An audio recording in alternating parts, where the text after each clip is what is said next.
영어로 이제 jumping to conclusion이라는 표현이 있는데요. 그 말은 이제 누군가가 속단히, 그러니까 성급하게 판단을 내렸을 때, 아니면 속단했을 때 이런 말을 합니다.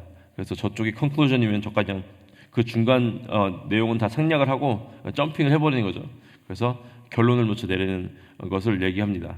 그래서 하지만 우리가 나중에 이루어질 일들을 우리가 지금 알았다면은 현재 우리가 하는 생각이나 아니면 말이나 행동이 잘못된 것임을 우리가 알 수 있겠죠. 하지만 이제 인간은 우리가 한치 앞을 보지 못하는 유한한 인간이기 때문에 우리는 이제 오늘만 알고 오늘만 보고 오늘 속에 살아가죠. 그래서 인간은 어떤 예상치 못한 상황, 고난도 마찬가지고 우리가 계획하지 않은 계획했던 일 바깥의 일들이 일어날 때 우리가 대처할 수 있는 방법이 많이 없습니다. 우리는 욥의 이 결말을 알기 때문에, 이제 나중에 어떻게 될 건지 다 알기 때문에 현재 욥이 당하는 이 고난의 심각성에 대해서는 그렇게 깊게 생각을 하지 않아도 됩니다. 다 좋아질 거고 다 회복될 것이고 오히려 더 나아질 것이기 때문에 지금 욥이 어떤 상황에 있는지 어느 정도 공감을 할 수 있지만 정확하게 알 수는 없고 알 마음도 별로 없습니다. 사실은 우리도 마찬가지로 이제 오늘만 알고 오늘만 바라보면서 오늘 속에 살기 때문에 이 욥의 어떤 그 삶에 깊숙이 들어갈 수가 없는 것이죠. 욥은 이 고난을 대처하는 방법은 그냥 하나님 앞에 그 고통을 그냥 토로하는 것밖에 없습니다. 그게 다입니다. 욥의 친구들도 마찬가지고 가장 어린 오늘 말을 하는 엘리후도 마찬가지입니다.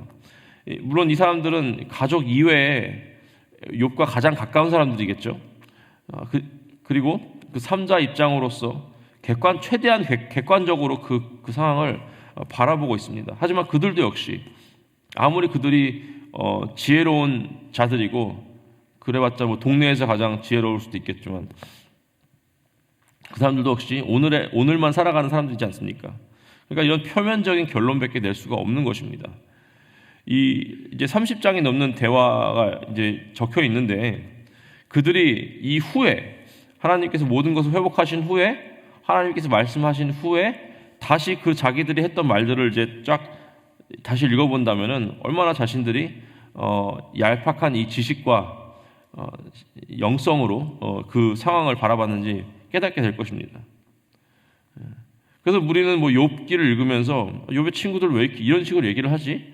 왜 이렇게 이런 결론을 내릴까 하고 얘기를 할 수 있지만 왜냐하면 그 인간의 한계이기 때문입니다.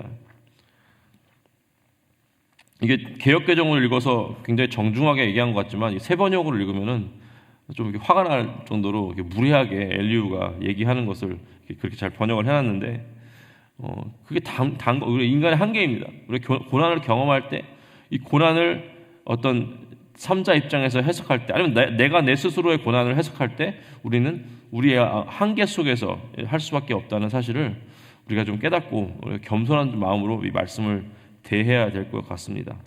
오늘 말씀에서 엘리후가 계속해서 말을 이어가는데요. 2절부터 가겠습니다. 2절에서 이렇게 나오죠. 그대는 이것을 합당하게 여기느냐? 그대는 그대의 의가 하나님께로부터 왔다는 것이냐?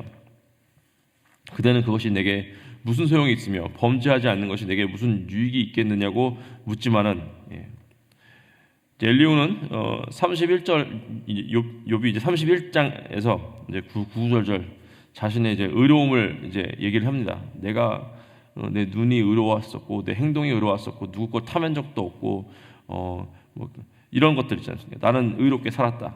나는 의롭게 살았기 때문에 지금 이 내가 다 당하는 고난은 이제 불공평한 것이고 나에게는 있어서 안 되는 일이다라고 욥이 얘기를 하고 있는 거예요. 엘리후는 그거 다 듣고 나서 좀 화를 내면서 어떻게 인간의 의로운 것과 하나님의 의로운 것을 비교할 수 있냐라고 얘기를 합니다. 욥이 내가 이렇게 의롭게 살아왔는데 불구하고 이런 고난을 당하는데 그러면 도대체 내가 의롭게 살아와야 될 이유가 무엇이냐? 내가 그렇게 노력해가지고 나의 인간의 죄성을 거스르면서 내가 하고 싶었던 거, 내가 내 마음속에 있던 이 죄를 따라가지 않고 의롭게 행동했던 것들이 도대체 무슨 의미 있는 것인가? 나에겐 이득이 하나도 없는데. 우리도 그런 말 많이 하죠. 열심히 믿었는데 도대체 나한테 왜 이런 일이 있는 것인가? 그럼 여태까지 열심히 믿은 것은 다 소용이 없는 것인가? 이렇게 얘기할 때가 있습니다. 물론 이제는 욥이 지쳤죠. 친구들이 그냥 몇 개월 동안 이렇게 옆에서 이런 얘기하고 그러니까 몸도 아프고 이제 마음은 망가질 대로 망가졌기 때문에 아마 너무 이제 지친 이 순간에 이런 얘기를 했던 것 같습니다.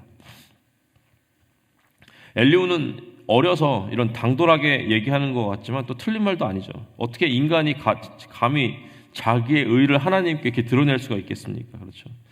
이사야서 64장에 이렇게 나와 있습니다. 무릇 우리는 다 부정한 자 같아서 우리의 의는 다 더러운 옷 같으며라고 표현합니다. 그러니까 우리가 아무리 의로워도, 그러니까 한마디로 아무리 욥이, 하나님도 그냥 제 생각에는 하나님은 워낙 인간이 죄인들이기 때문에 그 중에 욥이 가장 뛰어난 거예요. 아무리 인간의 의가 아무리 더러운 옷 같아도 욥은 다른 사람에 비해서는 그러니까 나만큼 의롭다라고 하시는 건 아니고 다른 사람에 비해서는 그래도 의로운 자다라고 하나님께서 평가를 하시는 것 같습니다. 아무리 세상에서 착한 일을 많이 하고 뭐 기부를 하고 선행을 한다 해도 우리가 그 사람의 마음을 들여다보고 그 사람 속에 있는 마음 속에 있는 행동과 사람들이 보지 못하는 곳에 있을 때, 혼자 있을 때 하는 행동들 다 그냥 뭐 전광판에 쫙 보이게 한다면은 그 사람은 정말 얼굴을 들고 다닐 수 없을 것입니다. 계속해서 가겠습니다. 6절 보면은 그대가 범죄한들 하나님께 무슨 영향이 있겠으며 그대 악행이 가득한들 하나님께 무슨 상관이 있겠으며 그대가 의로운들 하나님께 무엇을 드리겠으며 그가 그대의 손에서 무엇을 받으시겠느냐. 그대의 악은 그대와 같은 사람에게나 있는 것이요 그대의 공의는 어떤 인생에도 있느니라.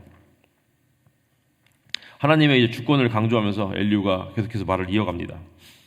만약에 하나님이 인간의 행실로 인해서 영향을 받는 분이시라면은 그분이 진정한 하나님이실까요?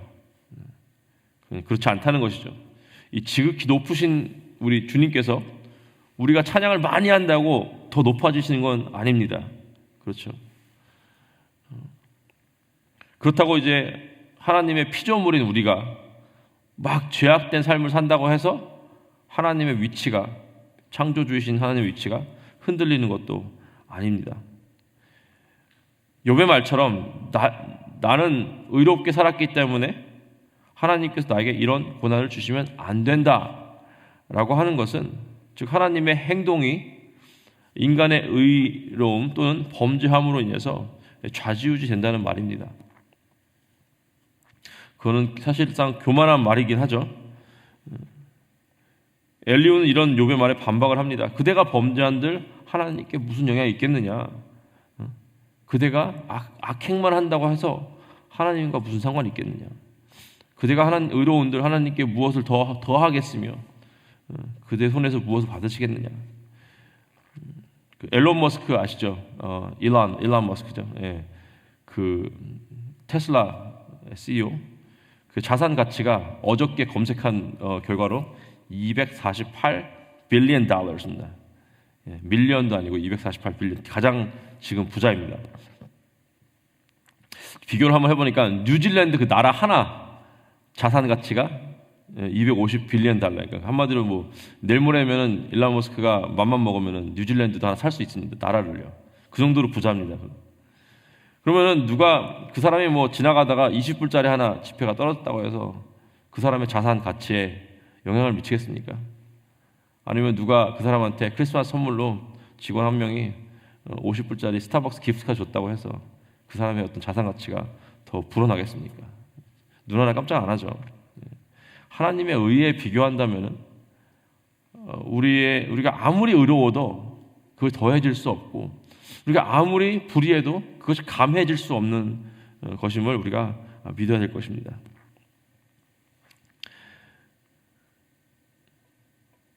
12절부터 보시면은 그들이 악인의 교만으로 말미암아 거기에서 부르짖으나 대답하는 자가 없음은 헛된 것은 하나님이 결코 듣지 아니하시며 전능자가 돌아보지 아니하심이라. 하물며 말하기를 하나님은 배울 수 없고 이래 판단하시면 그의 앞에 있으니 나는 그를 기다릴 뿐이라 말하는 그대일까 보냐. 그러나 지금은 그가 진노하심으로 벌을 주지 아니하셨고 악행을 끝까지 살피지 아니하셨으므로. 이 엘리후가 젊고 패기가 있고 좀 당돌한 사람이면서 맞는 말을 이렇게 하는 것 같지만 결국엔 또 틀린 말을 이제 하게 됩니다. 하나님께서 욥의 기도를 들어주지 않는 것에 대해서 이런 이제 jumping to conclusion, 이제 결론 내리는 거죠. 인간의 이제 그 한계가 여기서 드러나는 것입니다. 보면 이제 그 악인이 교만으로 말미암아 부르짖으나 대답하지 하는 자가 없음은, 그리고 헛된 것은 하나님이 결코 듣지 아니하시며 전능자가 돌아보지 아니하심이라. 그러니까 욥이 이렇게 간절히 기도하는데, 욥이 고난의 상황 가운데 있으면서 정말 하나님께 정말 그 심정을 토로하면서 기도를 하는데 하나님께서 나타나주지 않는 것에 대한 이 답을 섣불리 말해보는 거예요. 좀 전까지 본인의 입으로 하나님이 얼마나 높으신 분이고 하나님이 얼마나 대단하신 분인지, 우리가 아무리 이렇게 행동한다 해도 그가 더해지지 않고 악행을 한다 해도 그가 감해지지 않는다고 말해놓고, 네가 기도하는 것을 듣지 않는 것은 네가 불의하기 때문이다 라고 말을 하는 것입니다. 이것도 한마디로 점핑 투 컨클루전이죠. 욥은 사실은 하나님께서 보시기에도 의로운 사람이라고 평가하시는 그런 사람이었기 때문에 엘리후의 평가는 틀린 거고, 하나님의 어떤 행동이 어쨌든 욥의 의로움 또는 불의에 대해서 좌지우된다라고 지금 본인이 말을 하고 있는 것입니다. 하지만 하나님은 하나님의 때 하나님 방식으로 하나님의 말씀을 욥에게 들려주실 거죠. 세 장만 더 지나면, 이제 여러분도 오래 기다리셨어요. 세 장만 더 지나면 이제 하나님께서 드디어 말을 하십니다. 근데 그것을 알지 못하는 인간의 한계로 그냥 나타나진 현상만 보면서 하나님이 들어주시지 않는 것은 네가 교만하고 헛된 말을 하기 때문이다라고 결론을 내리는 것입니다. 때로는 우리가 기도할 때 응답이 없는 때가 많이 있죠. 물론 지나고 나면은 정말 하나님께서 들어주셨는데, 어쩔 때는 하나님 왜 이렇게 조용하십니까? 내 상황이 급하고 이렇게 어려운데 왜 가만히 계십니까? 라고 우리가 질문을 할 때가 있습니다. 하지만 하나님께서는 하나님의 때에 가장 좋은 때입니다. 그때가 하나님의 방식으로, 그것도 하나님의 가장 좋은 방식입니다. 하나님께서 우리에게 응답을 해주실 것입니다. 하나님은 엘리후가 설명하는 것보다 훨씬 더 퍼스널한 하나님이십니다. 물론 하나님께서는 창조주 하나님이시고 악을 심판하는 공의 하나님이시면서 이 세상을 진짜 순식간에 없애버리실 정도로 능력의 하나님이시죠. 그러면서도 하나님은 이 시간과 공간을 뚫고 우리에게 가까이 오신 어떤 관계의 하나님이십니다. 이 롯을 위해서 이 딜을 하는 아브라함의 기도 기억나시죠? 창세기에 아브라함이 롯을 위해서 기도를 하지 않는데 딜을 하는 것입니다. 딜을. 근데 그런 기도를, 말도 안 되는 기도예요. 근데 그거를 끝까지 인내하시면서 사랑의 마음으로 들어주시고, 거기다가 야고보서에서는 이제 하나님께서 아브라함은 하나님의 친구였다라고 표현도 합니다. 말도 안 되는 표현입니다. 이거는 정말 우리가 하나님 아버지라고 기도할 수 있는 것, 매일 하루에 수십 번 수백 번 다 기도할 수 있는 것 자체가 엄청난 것입니다. 엘리후는 젊고 당돌하지만 완전히 옳은 말만 하진 않았죠. 근데 그게 맞는 거예요. 그게 인간적인 게 맞는 겁니다. 다 옳은 말만 하고 다 옳게 행동한다면 그건 인간이 아니죠. 그래서 우리가 보면서 엘리후가 정말 대단한 사람 같지만, 젊은데 막 이렇게 저희도 나이 많은 사람들에게 옳은 말을 하는 것 같지만 결국에는 이 사람도 이거밖에 안 되는구나라고 우리가 알 수 있습니다. 이렇게 브로큰한 세상에, 죄와 악으로 인해서 망가져진 이 세상 가운데 우리가 이 인간의 제한적인 지혜와 그 현상을 해석하는 그 능력에 소망을 두겠습니까? 아니죠. 우리는 오직 우리 주 예수 그리스도에게만 소망을 둘 수밖에 없다는 사실을 믿으시기 바랍니다. 오늘도 전능하신 주권의 하나님, 하지만 우리와 또 가까이 계시는 우리 주님께 우리의 온전한 소망을 두고 또 힘을 얻어 살아가시는 저와 우리 모두가 되기를 주님의 이름으로 축복하고 기도합니다. 기도하시겠습니다. 하나님 감사합니다.